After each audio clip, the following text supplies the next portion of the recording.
कई लोगों को लग रहा है कि प्रशांत किशोर आए थे पैसा वैसा लेकर, अब तो 3 वर्ष हो गया, पैसा कितना दिन चलाएंगे, भाग जाएंगे छोड़कर। तो मैं आपको बता रहा हूं, आपके सामने, बिहार की जनता के सामने कमिट कर रहा हूं, आने वाले 5 साल तक मैंने ये भी संकल्प लिया है, जो कुछ भी मैं कमाऊंगा अगले 5 साल में, उसका 90%, कम से कम 90% जन स्वराज के इस अभियान के लिए डोनेट कर रहे हैं। यही नहीं, पिछले 20 वर्ष में मैंने अपने द्वारा अर्जित की गई जो भी मेरी चल अचल संपत्ति है, मैंने अपने परिवार के लिए दिल्ली में एक घर को छोड़कर बाकी सारी संपत्ति को जन स्वराज के इस अभियान के लिए डोनेट कर रहा हूं। कोई भी, चाहे पैसे की वजह से बिहार की गरीब जनता का जो ये आशा है, ये रुकने नहीं दूंगा, चाहे इसके लिए जो कुछ भी करना पड़े, पैसे की वजह से ये अभियान रुकने वाला नहीं है। मैं फिर से दोहरा देता हूं, अगले 5 साल तक जो कुछ भी मेरी आमदनी होगी, उसका कम से कम 90% मैं जन स्वराज के इस अभियान को चलाने के लिए दान करूंगा।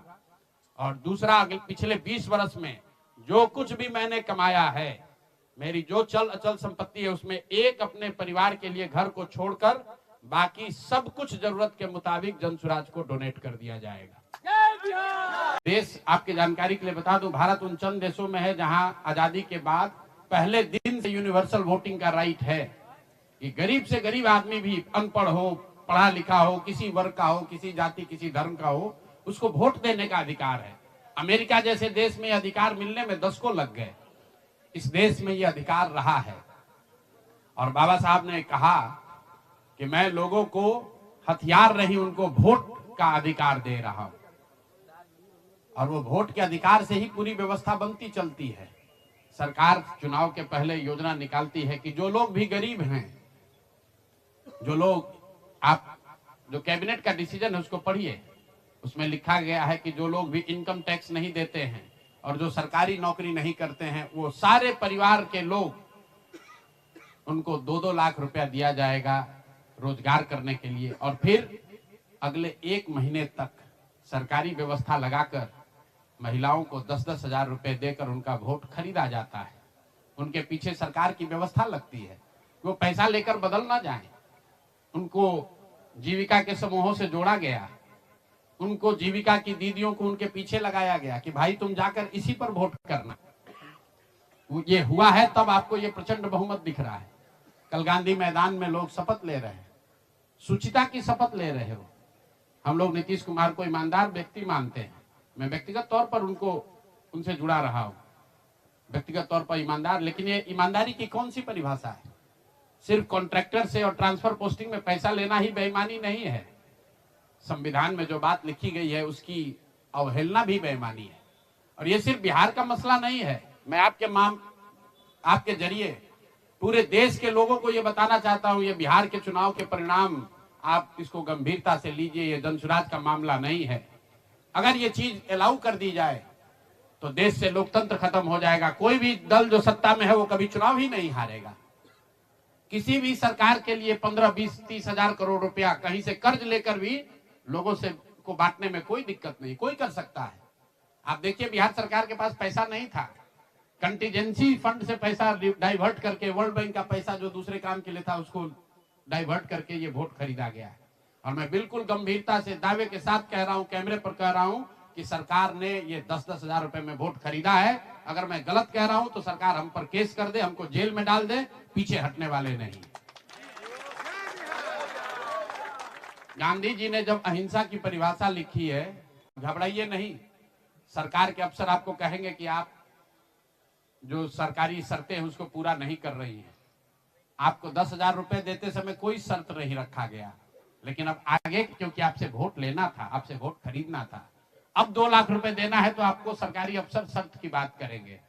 तो सरकारी शर्तों के हिसाब से जो यहाँ के ग्रामीण विकास मंत्रालय ने जो शर्त जारी किए हैं, उस शर्तों के हिसाब से, उसके मुताबिक बिहार की 1.5 करोड़ महिलाओं से फॉर्म भरवाकर सरकार को जमा कराने का जिम्मा अब जन स्वराज के साथियों का है। हम लोग उन घरों तक जाएंगे और आपके सामने ये घोषणा कर रहे हैं, 15 जनवरी के बाद जन स्वराज की ओर से सारा जन स्वराज परिवार, हम लोग घर घर जाएंगे। इस राज्य के 1,18,000 वार्ड में हम लोग बैठकें करेंगे और बिहार के उन लोगों को जिनको ये पैसा देकर वोट खरीदा गया है उनसे वो फॉर्म भरवाएंगे, सरकार की जो योजना की शर्तें हैं उसके हिसाब से वो कागज जमा कराएंगे ताकि उनको या तो 2 लाख रुपया मिले या फिर भविष्य के लिए उनको समझ में आ जाए कि कभी गलती से भी वोट बेचना नहीं है, किसी भी लालच में नहीं पड़ना है, क्योंकि आज हुआ है ये तो 5 वर्ष के बाद भी हो सकता है। इसलिए दोनों काम करना है। उन लोगों के साथ जब हम लोग बैठेंगे तो उन्हें ये बताएंगे कि देखो जो 10,000 रुपए देकर तुम्हारा वोट खरीद लिया अब वो तुम्हें 2 लाख रुपया नहीं देगा। तो उनको ये समझ भी होगी, सरकार की जवाबदेही भी तय होगी और आगे भविष्य में ऐसा न दोहराया जाए ये भी होगा।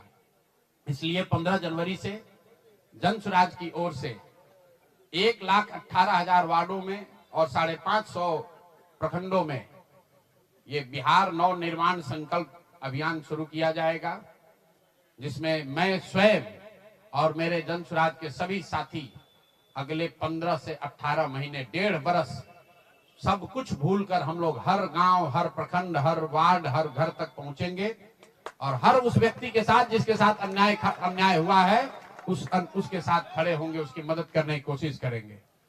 और हर वार्ड में 1,18,000 वार्ड में ये कार्यक्रम को आयोजित किया जाएगा, लोगों की मदद की जाएगी। और अगर सरकार ने पैसा नहीं दिया तो हर प्रखंड में मैं 1 दिन बिताऊंगा, अगले 20 महीने हर प्रखंड में 1 दिन बिताऊंगा उन सारे लोगों के साथ, उन सरकारी ऑफिसेज का, उन सरकारी अफसरों का, उन विभागों का, उन पदाधिकारियों के साथ उनका घेराव होगा जिन लोगों ने सरकार की मदद की है इस वोट को खरीदने में।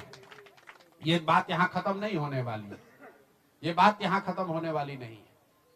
मैं यहाँ इसलिए भी बैठा था कि 2 और संशय रहे। लोगों ने कहा कि बिहार में आपने इतना बड़ा प्रयास किया, लोग बिक गए, जातियों में बट गए, हिंदू मुसलमान बनकर वोट दे दिया, तो क्या बिहार में समाज में इसको कभी किया जा सकता है? मेरा अभी भी मानना है कि बिल्कुल बिहार के समाज में वो ताकत है। वर्षों की लगी काई है, संभव है हम लोग को थोड़ा और मेहनत करना पड़ेगा। तो बिल्कुल जन सुराज परिवार की ओर से मैं व्यक्तिगत तौर पर और जन सुराज परिवार की ओर से मैं आपको फिर से आश्वस्त कर रहा हूं कि हम लोग एक कदम भी पीछे नहीं हटने वाले हैं, फिर से वापस जाएंगे, एक एक व्यक्ति को समझाएंगे, क्योंकि जन सुराज की मूल सोच ये है कि जब तक समाज में लोग नहीं सुधरेंगे तब तक सिर्फ दलों से और सरकार से, सत्ता से यहाँ की व्यवस्था को नहीं बदला जा सकता है।